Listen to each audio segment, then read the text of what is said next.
bonjour encore une fois de plus. Juste pour vous dire, vous pouvez élever vos porcs de manière bio à 50%. Il suffit juste de servir l'aliment et en soirée ou en journée, vous complétez avec les tiges de maïs. Vous voyez comment le porc, il a un bon aplomb. Il consomme les tiges de maïs.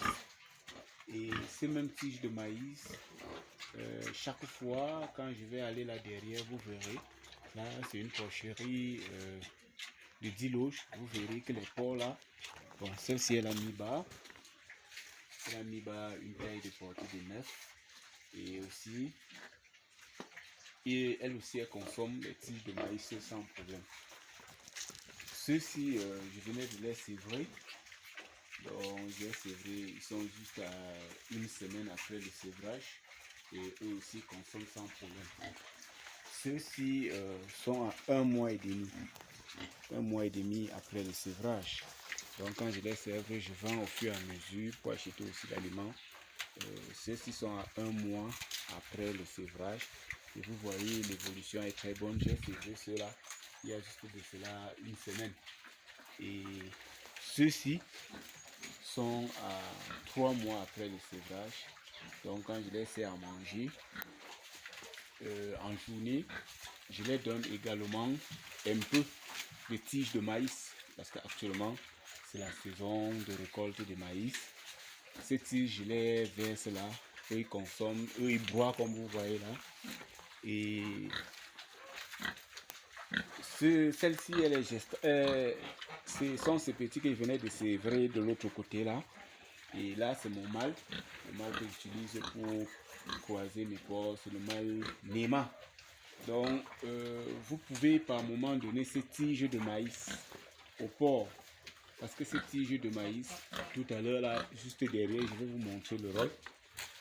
Celle-ci, c'est une femelle croisée. Ouais. C'est une femelle. C'est une femelle large white croisée. Donc, elle est juste à 1 mois de gestation. Donc, eux, ils mangent ça. Quand je leur donne à manger en soirée ou en journée, celui qui s'occupe des animaux, il passe là et leur donne.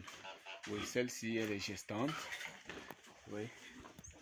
Et comme je vous disais tantôt, derrière là, il y a les oies, il y a les dindons. Et ce que je fais, vous voyez là, je verse ce déchet. Quand j'enlève, je verse juste derrière là et puis je traite. Donc je traite. Et voilà, celle-ci, elle est gestante. Elle va mettre bas bientôt. Elle est gestante là, c'est une femelle piétron. Donc là derrière, ce sont les oies. Et je parlais vraiment de ces déchets. Ces déchets, je les entache ici derrière et je traite régulièrement. Traiter avec quoi? Traiter avec les insecticides et autres pour diminuer les mouches. Vous voyez là, depuis qu'on marche, pas de mouches, rien. C'est juste ce traitement que je fais tous les semaines pour éviter cela.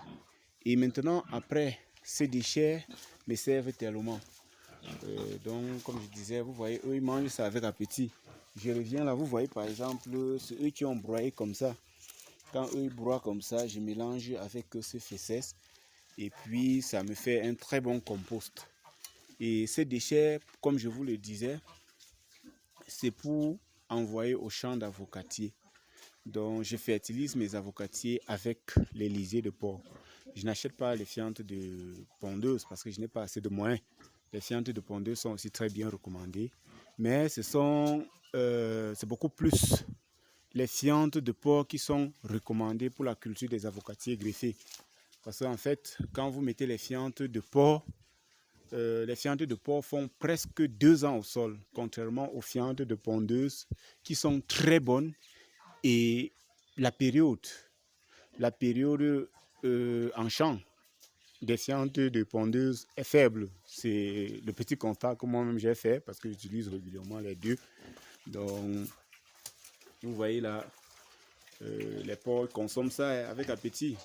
Il y a un monsieur qui m'avait dit qu'on ne donne pas les tiges au porc. Pourquoi? Ces tiges contiennent de la cellulose et bien d'autres éléments. Et le porc a besoin de ces éléments-là. Et quand j'évolue, je vous ai dit, voilà les porcelets. C'est vrai, il y a de cela une semaine. Vous voyez comment même ces porcelets consomment avec appétit. Donc ces porcelets étaient au nombre de 12. J'ai vendu, il reste juste les 4 que vous voyez là. Donc, vous voyez, quand les porcs broient ces tiges de maïs, j'entasse comme vous voyez là, et en saison sèche, il y a des moments où je peux avoir près de 300 sacs, 400 sacs de viande et de lisier de porc. Et je prends ça, quand je prends ça, je mets demi-sac de lisier de porc par plant d'avocatier. Et j'ai les meilleurs résultats possibles. Hein. Donc, vous voyez là, quand j'évolue par exemple, vous voyez comment les avocatiers qui sont juste à l'intérieur, parce qu'en fait j'ai fait une clôture. J'ai fait une clôture pour contourner toute la petite ferme. On n'a pas les gros moyens, mais on se bat comme on peut. Donc, j'ai fait cette clôture pour contourner. Et à l'intérieur là, je lève les oies, canards et autres. Je ne laisse pas les animaux en divagation. Dans l'intérieur, vous voyez le bâtiment. Et le bâtiment est encore dans l'enclos pour éviter ce problème. Vous voyez par exemple ce jeune plant d'avocatier greffé. Je vous assure, c'est juste à 1 an et demi. Et à 1 an et demi, ça porte déjà des fruits. Hein. Vous voyez, ça va commencer à porter des fruits sans problème.